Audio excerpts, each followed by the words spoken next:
Hey guys, स्वागत छ फेरि पनि तपाईहरुलाई मेरो ब्लगमा। आज चाहिँ उठ्ने बित्तिकै वस्तुलाई सोत्तर काट्नको लागि हातमा नाम्रो रहस्य बोकेर जंगलतर्फ लागे।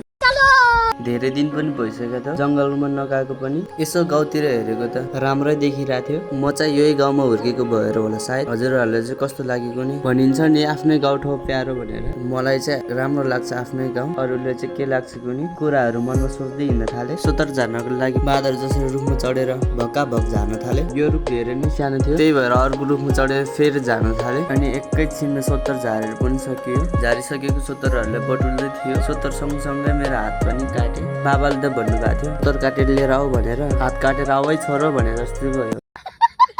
सो फाइनली मेरो भारी पनि पुगिसकेको छ। यतिखेर भारी चाहिँ यति ठुलो थियो कि 5 वर्षको बच्चाले पनि बोकिदिन्थ्यो।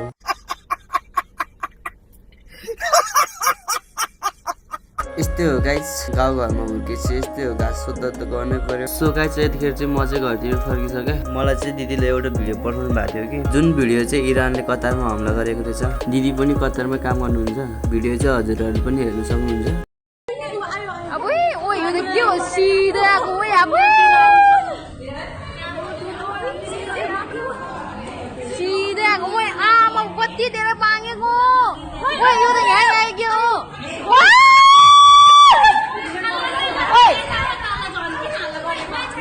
अहिले कुन देशमा युद्ध चलिरहेछ त्यो देशमा रहनु भएको दाजुभाइ तथा दिदीबहिनीहरू सबैजना नेपाल फर्किनु भन्न चाहन्छु। आफ्नो ज्यानभन्दा धन ठुलो होइन। हजुरको बाबा आमाले घरमा तपाईँहरूको पर्खाइमा बस्नु भएको होला सायद। सकेसम्म नेपालमै फर्किनु होला भन्दै आजको लागि यति नै। आफ्नो ख्याल राख्नु होला एन्ड बाई बाई। अर्को भिडियोमा भेटौँला।